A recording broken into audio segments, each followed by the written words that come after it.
मच्छिंद्रनाथ बद्रिकाश्रमात आले आणि बद्रिकाश्रमात येऊन कठोर तपश्चर्या करण्यासाठी ते तपाला बसलेले आहे. मच्छिंद्रनाथांची तपश्चर्या चालू असताना त्या बद्रिकाश्रमात एके दिवशी दत्तप्रभू आले. त्यांनी त्या बद्रिकाश्रमातल्या शिवालयात जाऊन महादेवाची स्तुती केली. कैलास राणा शिवचंद्र मोळी फणींद्र माथा मुकुटी झळाळी कारुण्य सिंधू भव दुःख हारी तुझवीन शंभो मज कोण तारी. मंगलम भगवान शंभो मंगलम शिवध्वजः मंगलम पार्वती नाथो मंगलाय तनो हरी. महादेवाची स्तुती केल्यानंतर साक्षात देवाधिदेव महादेव त्या शिवालयात प्रगट झाले. त्यांनी पाहिलं की समोर दत्तप्रभू आहे. दत्तप्रभूंना आलिंगन दिलं. त्यांचा आदर सत्कार झाल्यानंतर बोलत असताना बोलण्याच्या ओघात दत्तप्रभू महादेवाला म्हणाले की प्रभू, या बद्रिकाश्रमाची शोभा पाहण्याचा माझा विचार आहे. चला आपण त्या बद्रिकाश्रमात फिरून येऊ. दत्तप्रभूंची ती इच्छा पूर्ण करण्यासाठी देवाधिदेव महादेव त्यांच्या सोबत आहे.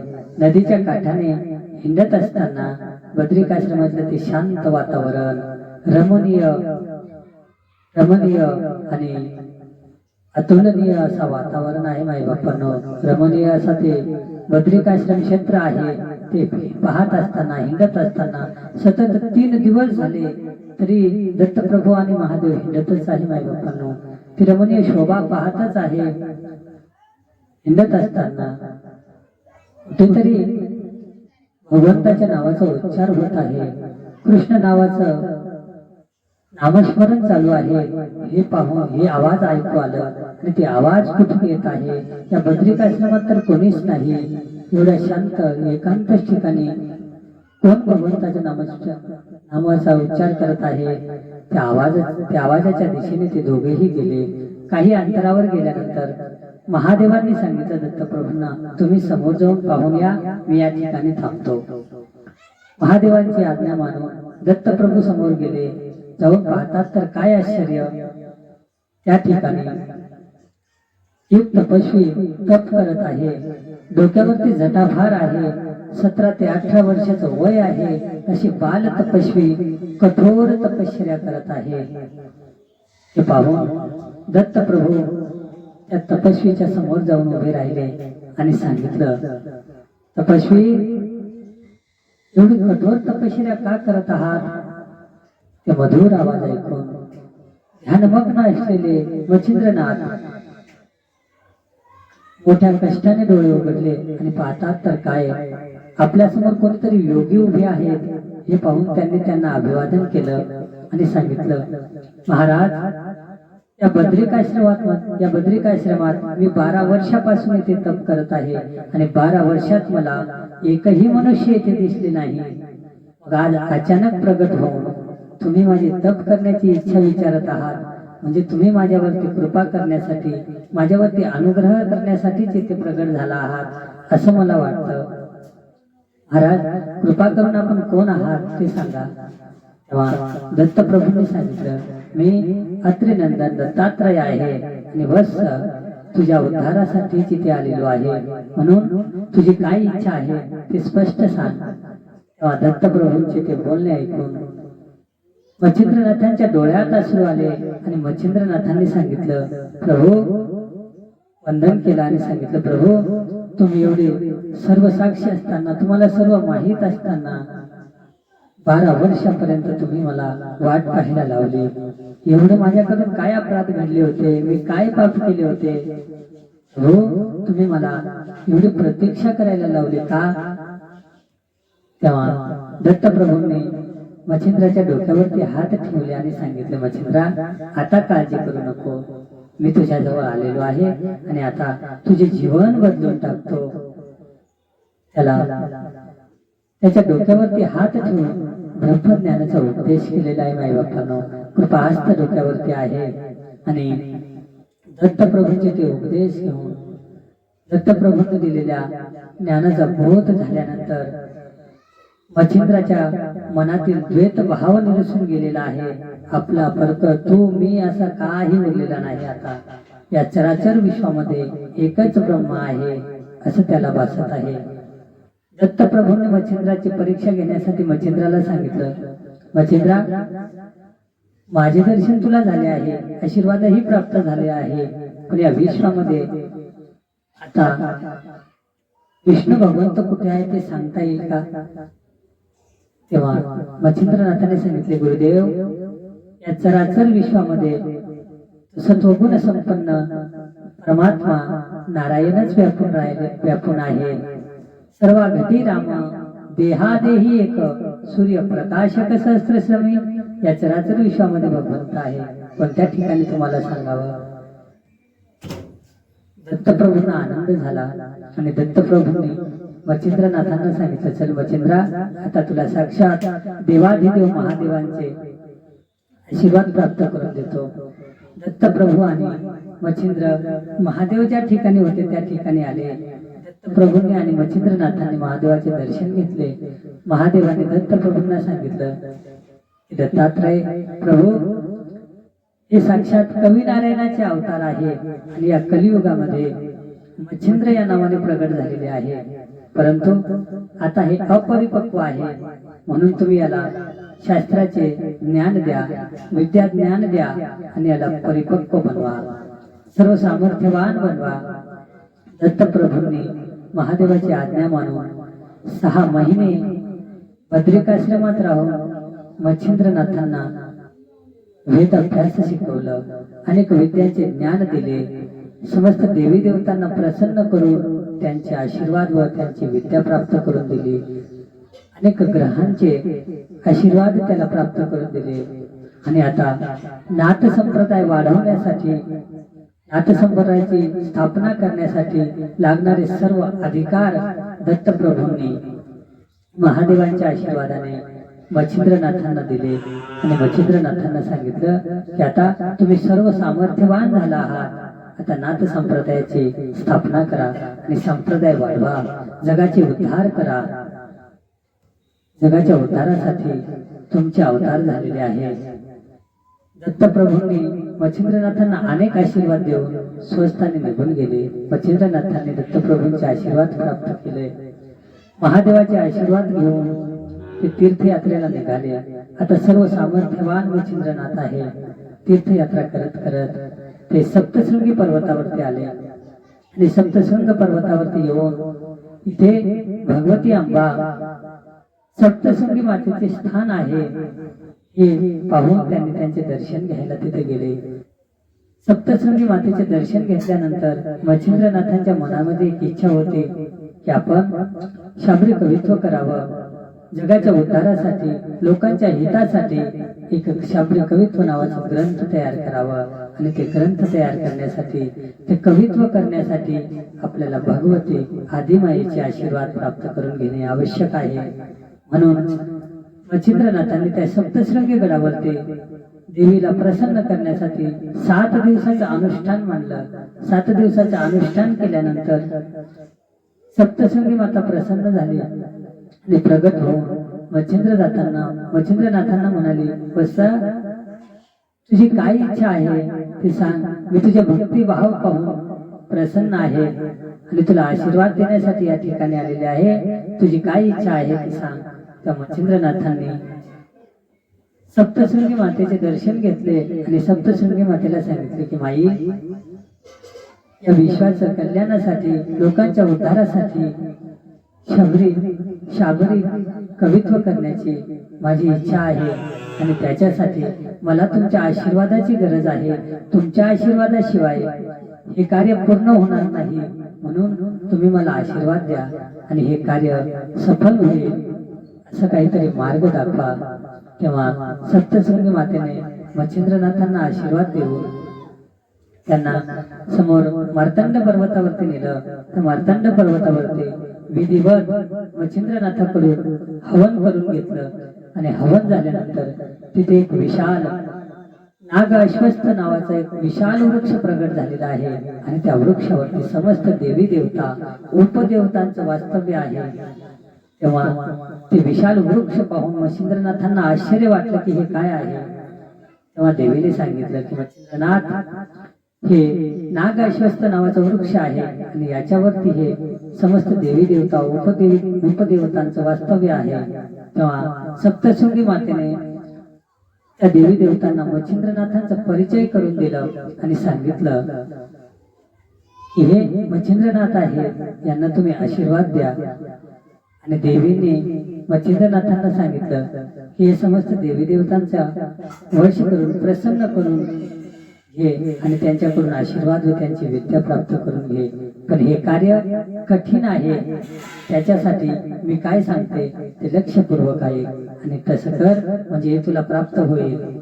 देवीने सांगितले, जे समोरचं पर्वत आहे त्या पर्वतावरती दक्षिणेकडे वाहणारी एक नदी आहे, त्या नदीच्या काठावरती हत्तीच्या पावला एवढे 100 कुंड एका रांगेत आहे आणि त्या 100 कुंडामध्ये स्वच्छ पाणी आहे, स्वच्छ जल आहे। तू त्या ठिकाणी जाय, तिथे कालिका मातेचे स्थान आहे, त्याचे आशीर्वाद घेऊन त्यांना प्रसन्न करून घे।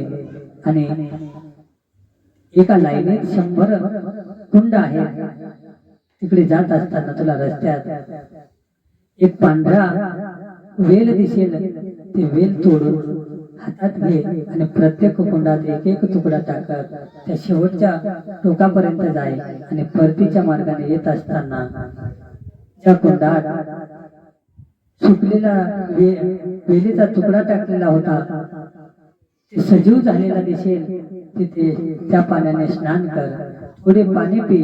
ते पाणी पिल्यानंतर तुला मूर्छा येईल, परंतु घाबरू नको। मूर्छा आली की सूर्य भगवंताच्या 12 नामाचं नामस्मरण करत राहा। पुन्हा पूर्व अवस्था प्राप्त झाली की त्याचे थोडे पाणी जल घ्यायचं आणि इथे येऊन पुन्हा भगवंताच्या 12 नामाचं स्मरण करून या नाग अश्वस्थावरती ते पाणी सिंचन कर, त्यामुळे एक देवता प्रसन्न होईल आणि ते प्रसन्न झाले की त्यांचे आशीर्वाद व त्यांच्याकडून त्यांची विद्या प्राप्त करून घे। अशा प्रकारे तुला अनेक खेपा कराव्या लागतील। हे कार्य खूप कठीण आहे, परंतु धैर्य सोडू नको, मी सदैव तुझ्या पाठीशी आहे असे आशीर्वाद देऊन ती सप्तशृंगी माता स्वस्थाने निघून गेली। आणि सप्तशृंगी माता स्वस्थाने निघून गेल्यानंतर सप्तशृंगी मातेच्या मार्गदर्शनानुसार मच्छिंद्रनाथाने त्या कार्याला प्रारंभ केलं। 6 महिन्यात मच्छिंद्रनाथांनी ते कार्य संपन्न केलं। त्या देवी देवतांचे आशीर्वाद घेऊन त्यांची विद्या घेऊन त्यांनी त्या मार्तंड पर्वतावरती 6 महिन्यात एक शाबरी कवित्व नावाचं ग्रंथ निर्माण केलं। लोकांच्या उद्धारासाठी, जगाच्या हितासाठी त्यांनी ते स्वतंत्र ग्रंथ निर्माण केलेला आहे। आणि आता सर्व गुण संपन्न, सर्व सामर्थ्यवान असे मच्छिंद्रनाथ तिथून पुढच्या कार्यासाठी प्रवासाला निघाले। पायी तीर्थयात्रा करत असताना ते पुढे बंगाल देशाकडे आले आणि बंगाल देशात आल्यानंतर तीर्थयात्रा करत आहे। त्या बंगाल देशामध्ये चंद्रगिरी नावाच्या गावात एक सर्वोपदयाळ नावाचा ब्राह्मण आहे, विद्वान, गुणवान, सदाचारी असा तो ब्राह्मण। त्याची पत्नी सुंदर, सुशील, संस्कारी, पतिव्रता पत्नी आहे, परंतु हे सर्व काही असताना त्या ब्राह्मणाला दुःख आहे। का तर त्याच्या घरी विद्वान आहे, गुणवान आहे, धनवान आहे, परंतु त्यांना संतती नाही, म्हणून त्यांना खूप चिंता आहे, काळजी आहे। त्यांनी अनेक प्रयत्न केले, परंतु ते पुत्र प्राप्तीचे प्रत्येक प्रयत्न त्यांचे निष्फळ ठरले। तेव्हा लोकांचे बोलणे ऐकून त्यांना खूप दुःख व्हायचं, परंतु ते दुःख सहन करत जीवन जगत होते। त्या चंद्रगिरी गावात मच्छिंद्रनाथ भिक्षा मागत असताना अचानक त्या सर्वोपदयाळ नावाच्या ब्राह्मणाच्या दारासमोर येऊन ते उभे आहे आणि अलख निरंजन भिक्षाम देही असं आवाज दिल्यानंतर ती सरस्वती बाई कोणीतरी याचक आपल्या दारासमोर आहे हे पाहून एका पात्रामध्ये भिक्षा घेऊन ती भिक्षा वाढण्यासाठी आली. येऊन पाहतात तर काय, कोणीतरी योगी महान तपस्वी आज आपल्या दारासमोर उभे आहे. पाहून त्यांनी त्यांचं दर्शन घेतलं आणि भिक्षा वाढत असताना त्या सरस्वती माईच्या डोळ्यामध्ये अश्रू, त्या डोळ्यामध्ये अश्रू आहे ते पाहून मच्छिंद्रनाथांना आश्चर्य वाटलं. भिक्षा वाढत असताना रडत आहे, काहीतरी दुःख आहे. तेव्हा त्यांनी विचारलं, माई तुमच्या चेहऱ्यावरती निराशा आहे, डोळ्यात अश्रू आहे, मला भिक्षा वाढण्यापूर्वी तुमच्या अश्रूचे कारण सांगा आणि नंतर मला भिक्षा वाढा. तेव्हा त्या सरस्वती माईने सांगितले, महाराज आमच्याकडे सर्व काही आहे परंतु आम्हाला संतती नाही आणि हे दुःख आम्हाला सहन होत नाही, परंतु मरता येत नाही म्हणून आम्ही जीवन जगतो एवढंच राहिलेलं आहे. आता सर्व उपाय करून ते निष्फळ ठरलेले आहे. आता काय करावं हेही आम्हाला सुचत नाही म्हणून हे दुःख सहन करत आम्ही आमचं जीवन जगत आहोत. महाराज आता तुम्हीच आमच्यावरती कृपा करा, दया करा आणि आम्हाला पुत्र होईल, संतती प्राप्त होईल असं काहीतरी आशीर्वाद देऊन जा. सरस्वती माईचे ते बोलणे ऐकून मच्छिंद्रनाथांचे हृदय कळवळलं आणि मच्छिंद्रनाथांनी आपल्या झोळीमध्ये हात घालून एक चिमूटभर भस्म काढलं. त्याच्यावरती सूर्यमंत्राचा उच्चार करून ते एका पुडीत बांधून त्या सरस्वती माईला दिलं आणि सांगितलं, माई भस्म सूर्यमंत्रांनी भरलेलं आहे आणि हे साधारण नाही, याच्या प्रभावाने तुला एक महान पुत्र प्राप्त होईल आणि त्या महान पुत्राची माता बनण्याचं तुला भाग्य प्राप्त होणार आहे. परंतु हेळसांड न करता तू हे ग्रहण कर. ही घटना जेव्हा असे आशीर्वाद देऊन मच्छिंद्रनाथ तीर्थयात्रेला निघून गेले आणि त्या माईला सांगितलं होतं की ते पुत्र प्राप्त झाल्यानंतर 12 वर्षांनी मी येईल आणि त्याला अनुग्रह देईल. ही घटना जेव्हा घडली तेव्हा सर्वोपदयाळ घरी नव्हते. ही घडलेली घटना शेजारच्या स्त्रियांना सांगावं असं त्या सरस्वती माईच्या मनात विचार आले. ती शेजारच्या घरी गेली. तिथे पहिले 2-4 स्त्रिया बसून गप्पा गोष्टी करत होत्या. त्यांच्यामध्ये जाऊन ही आपली ही घडलेली घटना सांगावी. त्या स्त्रिया आपल्या आनंदात सहभागी होतील, आपले कौतुक करतील असं त्या सरस्वती माईला वाटलं. परंतु ठरलं वेगळंच काहीतरी घडलं. सरस्वती माईने सांगितल्यानंतर त्या स्त्रियांनी नाथपंथी साधूंविषयी काहीतरी भलते सत्य बोलून त्या सरस्वती माईच्या मनामध्ये संशयाचं बीज पेरलं आणि त्यांचे बोलणे ऐकून सरस्वती माईच्या मनात मच्छिंद्रनाथांविषयी संशय निर्माण झाला. त्यांनी तिथून आपले घर गाठले आणि रस्त्याने येत असताना गायीच्या गोठ्याजवळ पदराची गाठ सोडली. त्या भस्माची पुडी हातात घेतली आणि गायीच्या उकरड्यावर टाकून दिलं आणि ती माई आपल्या घरी आली. काही दिवसानंतर घडलेली घटना ती विसरून गेली. मच्छिंद्रनाथ मात्र त्यांना आशीर्वाद देऊन इकडे तीर्थयात्रेला निघालेले गेले होते आणि त्या भस्माच्या प्रभावाने त्यांना एक महान पुत्र प्राप्त होणार होता आणि ते महान पुत्राची माता बनण्याचं भाग्य त्या माईला प्राप्त होणार होता. परंतु त्याचं दुर्भाग्य आडवा आलं. त्याने ती उदी उकरड्यात टाकून दिली आणि त्याच्यामध्ये हरिनारायणांनी संचार केला. कारण ती नाथांनी दिलेली होती, व्यर्थ जाणार नव्हती. नाथ आता त्या गाईच्या उकरड्यामध्ये टाकलेल्या उदीमध्ये वाढत आहे. इकडे मच्छिंद्रनाथांचं मात्र तीर्थयात्रा चालू आहे. तीर्थयात्रा करत असताना अनेक दिवस झालेले आहे. माई बापांनो, मच्छिंद्रनाथांची तीर्थयात्रा चालूच आहे.